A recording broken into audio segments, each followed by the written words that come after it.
In my previous film, I showcased the underlying theme that the mainstream media missed, that veganism is a new and growing global movement. But now, in 2016, that's changed. Is that devious, treacherous group, the vegans. These poor bearded hipster anemics are. If you deprive yourself of delicious cheese and meat products, you would be pretty miserable. The negative response to this online has been staggering. Dear vegans, shut up! Stay away from them because they're always hungry. We get some threatening sort of messages and Facebook posts and stuff like that. They can go and get some lamb.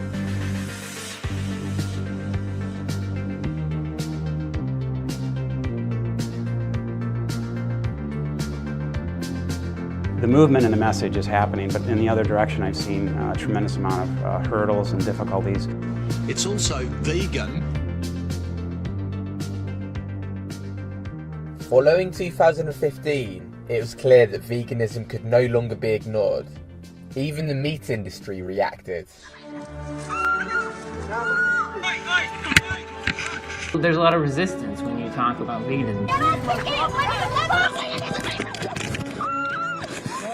But what this short film is going to suggest is that this response is a sign that times are changing. Veganism is growing while the animal agricultural industries are trying desperately to hold on to their profits. And to understand exactly how this is happening, you have to look to the events of 2016. Early 2016 centred around Dr. Michael Greger. Please join me in welcoming Dr. Michael Greger. Dr. Greger is an American physician and public health expert. For years, his views have been ignored by the mainstream, but in 2016, something very different happened. His new book reached a New York Times bestsellers list, and all of a sudden, he was in the media spotlight. Dr. Michael Greger. Dr. Michael Greger. We've got Dr. Michael Greger here. There's only one diet ever been proven to reverse heart disease in the majority of patients, a plant-based diet.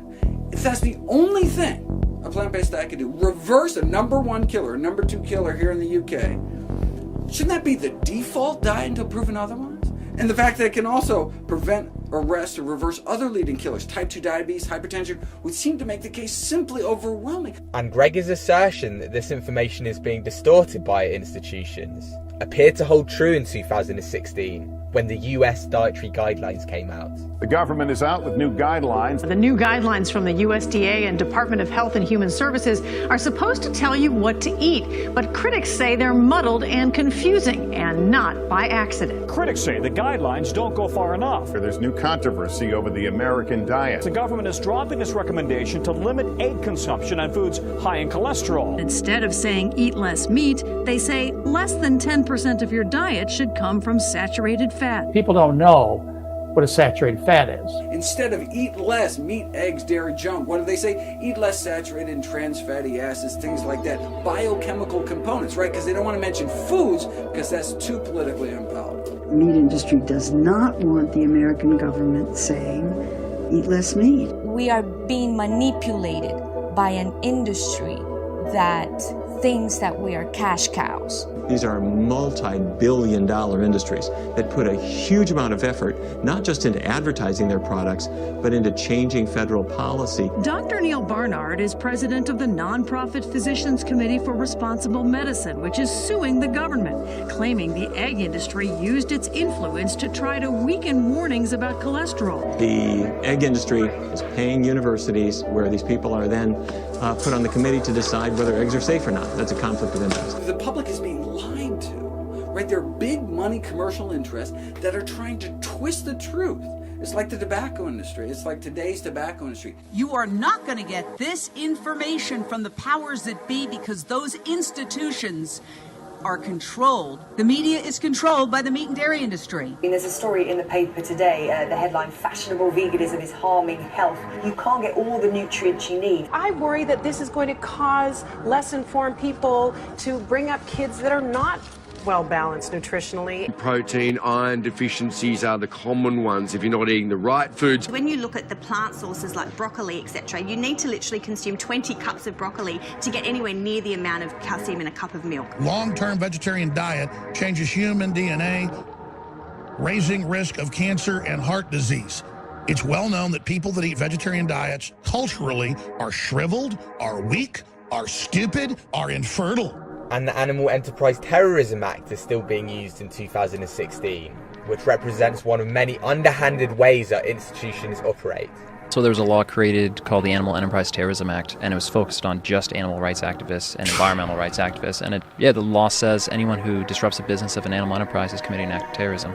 If you go film inside the place where they make food, you go to jail. They bought your politicians. They bought your vegan. They bought your government. They bought your. But at the dark heart of this corrupt force in 2016 is the attitude governments and environmental groups still have towards animal agriculture. Our governments hold international conferences to address climate change and seek solutions. All the while, the single most devastating force behind our planet's environmental collapse remains not only unspoken, but actually actively denied by the very organizations charged with saving our planet. Animal agriculture is responsible for 24% of greenhouse gas emissions compared to the 13% of all global transportation.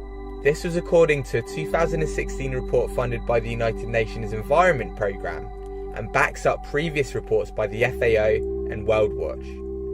And there is now a general consensus that animal agriculture is the leading cause of not just global warming, but also water depletion, deforestation, species extinction, ocean dead zones, and antibiotic resistance. But why is this largely unspoken? Why are the countless studies that have come out in 2016 often ignored? And why are there still so many tax-funded meat and dairy subsidies? We are supporting. I think that our government is supporting. Let me finish. All right, go ahead. Our government gives $30 billion to underwrite cheap meat, which is destroying the planet and poisoning people. What's happening to animals right now, you would not wish on your worst enemy. That's what the meat and the dairy industry have accomplished so far. Why are ag-gag laws sweeping the US, which aim to hide the practices of factory farming? Is it because we're collectively revealing the truth about animal agriculture? Thanks to the internet age, we now have this democratization of information. Now everyone has access. Something just in the past couple of years, you can just kind of feel it. Like this transformation of just information passes so fast, you can't hide things from people. Unlike before, industries and institutions do not have as much power. No longer do they hold a monopoly as gatekeepers of knowledge. Increasingly, people know what's wrong with animal products. Today's generation is growing up with considerable knowledge about the environment and how individual decisions can impact it. It's the biggest and most urgent secret that finally, thank goodness, is getting out. Due to the internet, resources are now available online, and information about the horrors of farmed animals' lives and the impact of animal agriculture are clear for the world to see. Powerful and thought-provoking documentaries like Plant Pure Nation are now up, and others are due to come out, which all highlight the growing consensus that a plant-based vegan diet is optimal for health. The nutrients in a plant-based diet are more dense, they're more bioavailable, and they come free of harmful side effects that meat and dairy cause. Here are the 15 leading reasons Americans die, and a plant-based diet can help prevent nearly all of them, can help treat more than half of them, in some cases even reverse the progression of disease. If we aren't eating animals for health, and we don't need to kill and eat them to survive and be healthy, what are we doing this to them for? Perhaps because of this increased awareness, veganism has broken growth and sales records in 2016. The vegan hashtag on Instagram has been used 25% more this year. In addition, the Veganuary stats prove 2016 was twice as popular as the previous year. Interest in vegan Easter eggs were at the highest levels ever. And while vegetarian menus were shown to be up 66% in the US, veganism has been on the march in the UK. How many vegans do you know? This is the question. Well, the answer is probably more than you think, because there's a new survey printed today that we're going to talk about that says the number of vegans in Britain has gone up by how much, Sarah Jane? A whopping 350%. Whopping. Welcome to the vegan movement, right?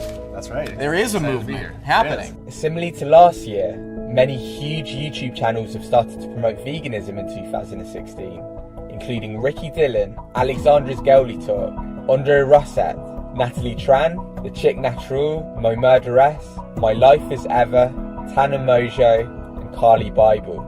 Many of these social media stars have claimed changing as a result of Freely an important vegan protagonist whose influence continues to increase even into mainstream media. You can eat as much plant foods as you want, and you can feel amazing, and you can look your best, and you can also look after animals at the same time. And while other vegan social media personalities continue to increase in popularity, the notorious Vegan Gains was awarded Vice's YouTube Channel of the Week this year, and internet sensation Clell picked up an award from the Humane League for her online work discussing veganism.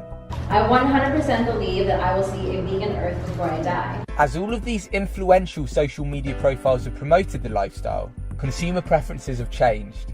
For example, in the UK and Israel, meat and dairy consumption has dropped. Also in Australia, meat consumption has reduced, led by a 57% reduction in veal and a 15% reduction in beef. Likewise in Canada, the beef market share has plunged. Food corporations around the world have been quick to adapt to the new preferences, and there have been a number of announcements in 2016.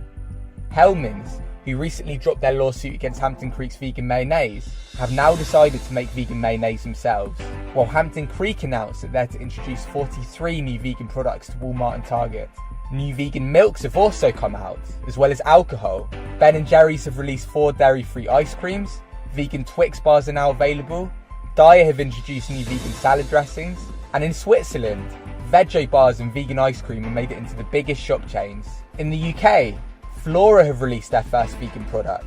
The long-established company Corn announced that they're to become an exclusively vegan company, and convincing vegan egg substitutes are now being sold. New vegan options are coming out, and are now available at many restaurants in the UK, including Wetherspoon, Zizzi's, Las Iguanas and Handmade Burger Company. Pret a Manger's new veggie-only store has been a great success. The vegan burger that Wendy's currently market was 3 times more talked about than Wendy's itself. And Vegans, the world's first all-vegan supermarket chain, continues to open stores. This vegan retail growth in the last few months has led to vegan food management courses being set up at universities and a plant-based food association being launched. Meanwhile, Australia's best pie of the year is vegan, and a new report came out predicting how the meat substitute market is expected to boom by 2020. This led to LinkedIn, Business Insider, Popular Science and the Food Channel all writing articles showing how the vegan market is due to affect the world economy. Even the meat industry have taken notice. Very recently, in Meeting Place magazine, which is a leading industry meat publication, the cover story was on plant-based meats. Was on, meat substitute market. Right, meat substitute market. And they're saying, look, we got the distribution, we got the machines, we got like the sausage-making machines. These vegan companies are taking away our market share. Let's get into this. The innovative company Impossible Foods trialled their first vegan burger this year, which sold out in 1 hour. It is designed to mimic the taste and texture of a beef burger, and will be commercially available in 2017. They have learned how to extract actual red blood from plants, and they have essentially make a vegetarian vegan burger that actually has real blood. Other related companies include, but are not limited to, Beyond Meat, Follow Your Heart and Hampton Creek. Jim, there are 400,000 species of plants out there, and you got to ask yourself why 92% of them haven't been looked at to make your food better. And we got a team of data scientists led by a guy that used to lead Google Maps and YouTube's data team, biochemists, computational biologists, phenomenal chefs and food scientists that find the best of them. Everything you enjoyed before, you can enjoy. You like burgers, we got veggie burgers. You like burgers, we got anything you want. You like ice cream, we got ice cream. Like anything. Okay. That's great. That's a way to slowly shift the market, shift people over. Also in 2016, there have been other advances. New alternative research methods are being used in medicine for drug testing that do not use animal models. Other technologies also come out, such as iAnimal, and animal rights activists have claimed a number of victories, starting with SeaWorld. But this morning, SeaWorld CEO announcing a change in the tides, saying all of its signature orca shows will be coming to an end. Sea Shepherd, an anti-poaching and marine conservation organisation, have now effectively shut down illegal fishing in Antarctica. And in the fashion world, existing companies have switched to more ethical materials, new vegan brands have come out, and media outlets like Vogue have started to promote vegan products. Tesla have confirmed that their new SUV model is vegan. In the movie world, the pro-vegan film The Herd won many awards and is free online for the world to see. And the acclaimed animated film Bear Story, which is about the brutality experienced by circus animals, won the Best Animated Short Film at the Oscars. Bear Story, Gabrielle Osorio. In 2016, many professional athletes have switched to a vegan diet, inspired by many long-term athletes who have been thriving and setting new records.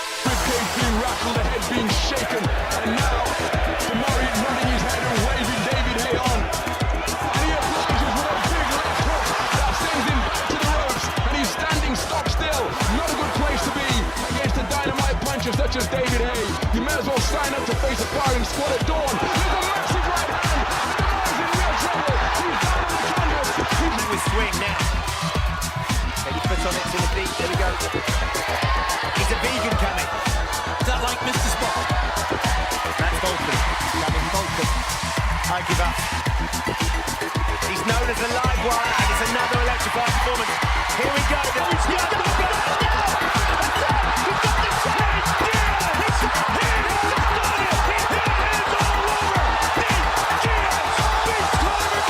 Title as well, but it's a rare occurrence to see a boxer get floored with a jab.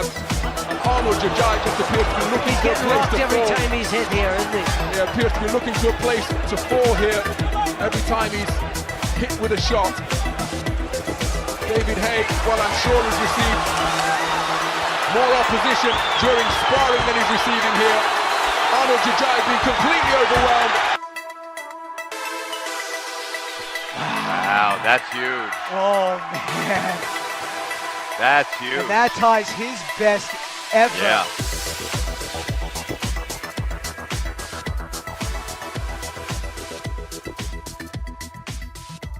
A number of celebrities have promoted veganism in 2016. Leonardo DiCaprio shared a pro-vegan Mercy for Animals video on his Twitter page. French entrepreneur and Vine and Snapchat star Jerome Jarre has been directing his following to vegan documentaries. Singer-songwriter Sia donated $50,000 to an animal charity. Sharon Osbourne has publicly condemned the savagery of wearing fur, and others have spoken out, including Miley Cyrus, Professor Green, Lenny Kravitz, Stevie Wonder, NFL star Griff Whalen, and six-time world poker champion Daniel Negreanu. Fast and Furious actress Michelle Rodriguez has switched to a vegan diet, as well as Ariana Grande, hip-hop star Wiley, rapper 360, DJ Khaled, and NFL star Tyrann Mathieu. Paramore's lead singer Hayley Williams launched a new vegan hair dye company called Good Dye Young. Hip-hop god Russell Simmons released a new book called The Happy Vegan, and Harry Potter actress Ivana Lynch gave public speeches about veganism.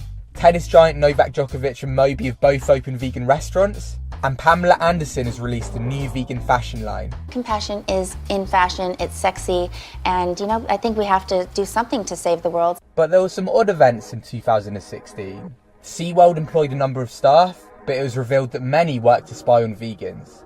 The Independent spread an article as a recent story, but really it'd been published in 2014. Singing star Christina Grimmie continued her animal rights activism, but was shot dead in June. Hunting videos were actively promoted by YouTube, but vegan educational videos were censored. The corporate media claimed to be impartial, but covered the dairy industry's plummeting sales in a very biased way. A CSIRO survey has found 1 in 6 Australians are ditching dairy without a medical diagnosis.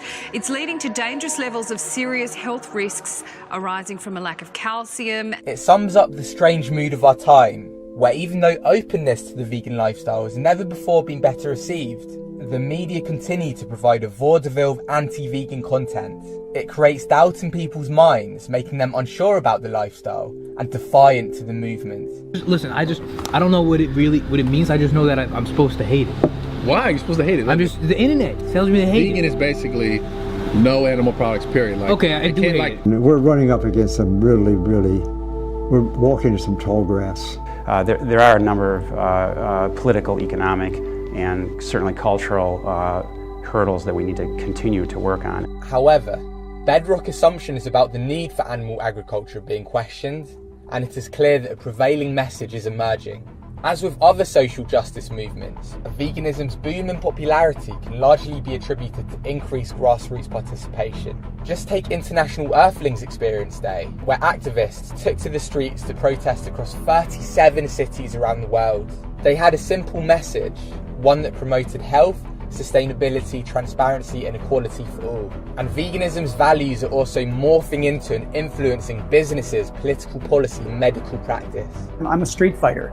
I'll get down and dirty with you. I'll do whatever I can to save your children, to save your community, to save a medical care system, to save the environment, and even these days to save the animals. The UK dietary guidelines came out this year where they reduced the recommended dairy consumption. In Finland, many children's daycare centres are going plant-based, and vegan medical clinics have opened up in the US. Medicine is on the absolute cusp of a seismic revolution in health. The Netherlands placed a hard limit on the amount of recommended meat consumption, and in Denmark, a red meat tax is being considered to fight climate change, with the long-term goal of applying to all animal products. This was supported by UN expert Martin Hager, who called for a worldwide tax. Also in China, the Ministry of Health has urged citizens to limit animal product consumption. In addition, the environmental organisation Greenpeace have started to talk about the benefits of veganism. Although these changes have often not come about from a motivation to care for animals, which is the cornerstone of veganism, they appear to be part of the jigsaw puzzle and will help begin the transition to a vegan future.